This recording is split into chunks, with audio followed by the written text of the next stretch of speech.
శ్రీ సూర్యం గారికి, గౌరవ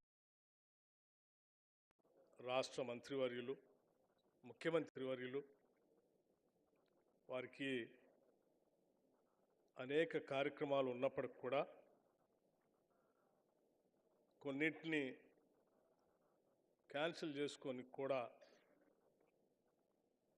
గద్దర్ గారి జయంతి సందర్భంగా తప్పనిసరిగా అటెండ్ కావాలని, ఈ సందర్భంగా రాష్ట్రానికి, దేశానికి కూడా ఒక సందేశం ఇవ్వాలనేటువంటి ఆలోచనతో ఇక్కడికి వచ్చినటువంటి గౌరవ రాష్ట్ర ముఖ్యమంత్రి వర్యులు శ్రీ రేవంత్ రెడ్డి గారికి, అట్లాగే గౌరవ రాష్ట్ర మంత్రివర్యులు హైదరాబాద్ ఇన్ఛార్జ్ మంత్రివర్యులు శ్రీ పొన్నం ప్రభాకర్ గారికి, మరో సీనియర్ రాష్ట్ర మంత్రివర్యులు పెద్దలు శ్రీ జూపల్లి కృష్ణారావు గారికి, ముఖ్యంగా గద్దర్ అన్న గారి శ్రీమతి మనందరికి కూడా గౌరవ మాతృమూర్తి విమలక్క గారికి, అట్లాగే శాసన మండలిలో ప్రభుత్వ విప్ మహేందర్ రెడ్డి గారికి, వెన్నెల గారికి, కాకి మాధవరావు గారికి, గోరెట్టి వెంకన్న గారికి, కంచి ఐలయ్య గారికి, గంటా చక్రపాణి గారికి, శ్రీనివాస్ గారికి, అల్లం నారాయణ గారికి, పాశం యాదగిరి గారికి, బెల్లయ్య నాయక్ గారికి, జయరాజ్ గారికి, పృథ్వీ గారికి, ఇంకా మా ఎదురుగా కూర్చున్నటువంటి అనేక మంది పెద్దలకి, గద్దర్ గారి అభిమానులందరికీ కూడా ముందుగా నా హృదయపూర్వకమైనటువంటి నమస్కారాలు తెలియజేస్తా ఉన్నాం. ఈరోజు రాష్ట్ర ప్రభుత్వం బహుశా ఎవరు ఇప్పుడే కోదండరామ్ గారు వచ్చారు, వారికి కూడా నమస్కారం. బహుశా ఎవరు ఊహించి ఉండరు, కాంగ్రెస్ ప్రభుత్వం రేవంత్ రెడ్డి గారి నాయకత్వంలో ముఖ్యమంత్రిగా గద్దర్ గారి జయంతి వర్ధంతులు రెండింటిని కూడా అధికారికంగా రాష్ట్ర ప్రభుత్వం చేస్తుందని ఎవరు ఊహించి ఉండకపోవచ్చు. కానీ ఈ కాంగ్రెస్ ప్రభుత్వం, రాష్ట్ర ముఖ్యమంత్రి గారు, మంత్రిమండలి మొత్తం కూడా గద్దర్ గారి ఆలోచనల్ని, వారి భావజాలాన్ని పూర్తిగా నమ్మి ఆచరించేటువంటి సభ్యులే వీళ్ళంతా. అందుకే రాష్ట్ర ముఖ్యమంత్రి గారు ఎవరో అడక్కముందే గద్దర్ అన్న తెలంగాణలో పుట్టడం మనందరి అదృష్టం.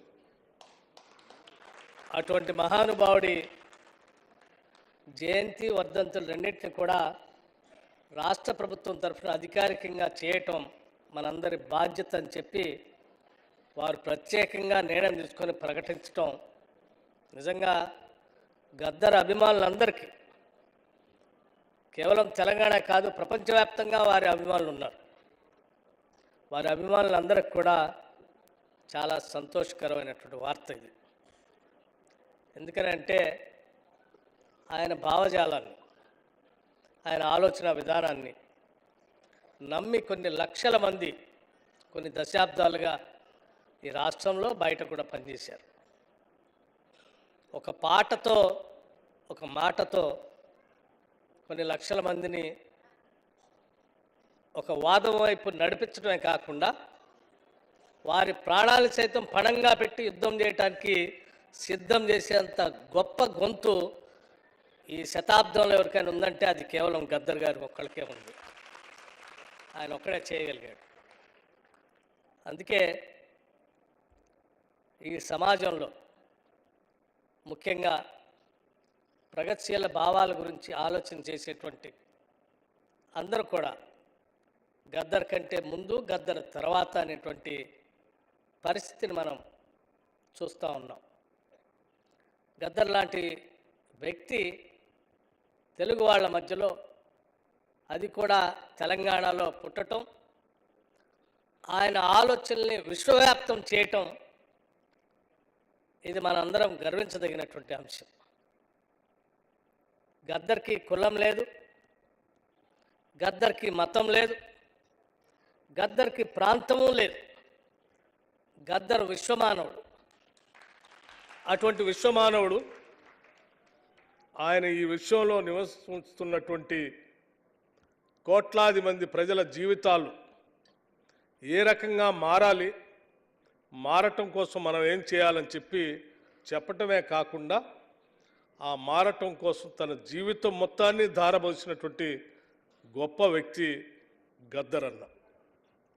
అటువంటి గద్దరన్న గురించి తప్పనిసరిగా ఈ రాష్ట్ర ప్రభుత్వం కేవలం జయంతి వర్ధంతులు చేయటం ఒక్కటే కాదు, ఈ రాష్ట్ర ప్రభుత్వం తరఫున తెలుగు సినిమా రంగానికి అప్పటి వరకు ఉన్నటువంటి నంది అవార్డు స్థానంలో గద్దర్ తెలంగాణ ఫిలిం అవార్డ్స్ అని చెప్పి ఇదే వేదిక నుంచి ముఖ్యమంత్రి గారు ప్రకటించారు. కేవలం ప్రకటించి వదిలేయలేదు, కమిటీ వేశారు. ఆ కమిటీ వేసి దానికి కావాల్సిన కార్యక్రమాలు తీసుకుంటూ ప్రత్యేకంగా ఆ బాధ్యతలు కూడా నాకే అప్పచెప్పారు. రేపు రాబోయే ఉగాది సందర్భంగా ఒక దశాబ్ద కాలం తెలుగు సినిమా రంగానికి అవార్డులు మర్చిపోయినటువంటి ఆనాటి ప్రభుత్వాన్ని చూశాం. రేపు ఉగాది రోజు కొత్తగా కాంగ్రెస్ ప్రభుత్వ హయాంలో ఏర్పడినటువంటి ఈ ప్రజాప్రభుత్వం గద్దర్ గారి పేరు మీద పెద్ద ఎత్తున తెలుగు సినిమా రంగానికి గద్దర్ తెలంగాణ ఫిలిం అవార్డులు ఇవ్వబోతా ఉంది. ఇది చరిత్రలో నిలిచిపోయేది. అంటే తెలుగు సినిమా రంగం ఉన్నంతకాలం, తెలంగాణ రాష్ట్రం ఉన్నంతకాలం ఆయన పేరు మీద ఈ అవార్డులు వారి హృదయాల్లో చిరస్థాయిగా ఉంటాయి. ఇది ఎందుకని చాలామందికి ఆలోచన వచ్చింది. రాస్తూ ఉంటారు, కానీ గద్దరన్న రాయటం కంటే కూడా తన పాట ఆలోకగా అప్పటికప్పటికి పాడుతూ జనజీవితంలో ఉన్నటువంటి సంఘర్షణని తన పాట ద్వారా, తన తల్లి పడినటువంటి బాధని, మొత్తం సమాజంలో ఉన్నటువంటి మహిళలు పడుతున్నటువంటి బాధని తన తల్లి రూపంలో ఒక పాట ద్వారా మొత్తం రాసి ప్రపంచానికి గొప్పగా వినిపించాడు. అట్లాగే రాష్ట్రం యావత్తు ఒక ప్రత్యేక రాష్ట్రం వస్తే తప్ప మన సమస్యలు తీరవు అని చెప్పి అందరూ అనుకుంటున్న సమయంలో ఆ సమస్య పరిష్కారం కోసం కూడా ఒక గొప్ప పాటను పాడి రాష్ట్రం మొత్తాన్ని కూడా కదిలించి ఉద్యమ పోరాటంలో నడిపించి ప్రత్యేక రాష్ట్ర ఏర్పాటుకి ఆయనే పునాదులు ఇచ్చాడు. ఇవాళ చాలామంది తెలంగాణ రాష్ట్రం కోసమే పుట్టాం, రాష్ట్ర ఆవిర్భావం కోసమే మా పార్టీ పుట్టింది, మా వల్లే వచ్చింది అని చెప్పుకునేటువంటి వాళ్ళ కంటే కూడా ఆయన పాట ద్వారానే రాష్ట్రంలో ఈ ఉద్యమం పెద్ద ఎత్తున లేచి ఆ పాటే అనేక మందిని రగిల్చి పోరాట పంతాల్లో నడిపించింది.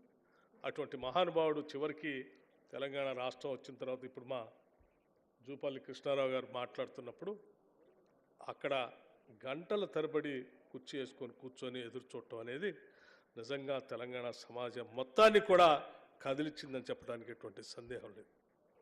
అందుకే ఈరోజు మా రాష్ట్ర ప్రభుత్వం, ప్రజాప్రభుత్వం, ఇందిరమ్మ రాజ్యం తూచా తప్పకుండా ఈరోజు చాలామంది ముఖ్యమంత్రి గారు కేంద్ర ప్రభుత్వానికి ఒక లేఖ రాశారు. గద్దర్ గారితో సహా ఇంకొక 5 మంది గొప్ప వ్యక్తులకు సంబంధించి కొన్ని పేర్లు రాసి కేంద్ర ప్రభుత్వానికి పంపించారు. చుక్కారామయ్య గారిని, అందశ్రీ గారు, అట్లాగే గోరెటెంకన్న గారు, ఇటువంటి 5గురు పేర్లు రాసి మా తెలంగాణ రాష్ట్రం వచ్చిన తర్వాత తెలంగాణ రాష్ట్ర అస్తిత్వానికి, ఆత్మగౌరవానికి, ఈ తెలంగాణ సమాజాన్ని సాంస్కృతికంగా లేకపోతే ఇంకో రకంగా భౌతికంగా రాజకీయంగా కూడా వీళ్ళు గొప్ప వ్యక్తులు, ఈ సమాజాన్ని కదిల్చినటువంటి వాళ్ళు, వీళ్ళు ప్రేరణ కల్పించినటువంటి వాళ్ళు. తెలంగాణ అస్తిత్వం కోసం ఇటువంటి వాళ్ళకి తప్పనిసరిగా పద్మభూషణ్ ఇవ్వాలి, పద్మశ్రీ కూడా ఇవ్వాలని రాసి పంపిస్తే ఒక్క పేరు కూడా వాళ్ళు పరిగణలో తీసుకోవాలి. చివరికి గద్దర్ అన్నది కూడా చాలా బాధతో ముఖ్యమంత్రి గారు ఆవేదన వ్యక్తపరిచారు. తెలంగాణ ఆత్మగౌరవాన్ని కించపరిచినట్టుగా మేము భావిస్తూ ఉన్నాం గద్దర్ అన్నకి పద్మభూషణ్ అవార్డు ఇవ్వకపోవటం అనేదాన్ని. ఇది యావత్ రాష్ట్ర ప్రభుత్వం భావిస్తూ ఉంది, తెలంగాణ సమాజం మొత్తం కూడా భావిస్తూ ఉంది. ఇదేదో గద్దర్ అన్నకి ఇచ్చినటువంటి అవార్డు కాదు, తెలంగాణ సమాజం మొత్తానికి ఇచ్చినట్టుగా మేము భావించేవాళ్ళం, ఆయనకి ఇచ్చి ఉంటే అని చెప్పి చాలా స్పష్టంగా చెప్పారు. ఇప్పుడు కూడా మేము చెప్తా ఉన్నాం, కేంద్ర ప్రభుత్వం సరే మేము రాసి పంపించినటువంటి దాన్ని గౌరవించకపోయినా, వారికి ఆ గౌరవం దక్కేటట్టుగా అవార్డు ఇవ్వకపోయినా, ఈ రాష్ట్ర ప్రభుత్వం మాత్రం గద్దర్ గారి గౌరవాన్ని ఎక్కడా తగ్గనేమో, ఆకాశాన్ని ఉంచేటట్టుగా తగిన నిర్ణయాలను తీసుకొని ముందుకు తీసుకొని పోతా ఉన్నాం. గద్దర్ అన్న ఏదో కేవలం పాట పాడి లేకపోతే ఉద్యమంలోకి వెళ్ళి లేకపోతే వాడిని చంపండి ఈయన చంపండి అని చెప్పినటువంటి మాటలు కొద్దిమంది ఓరస్తున్నారు.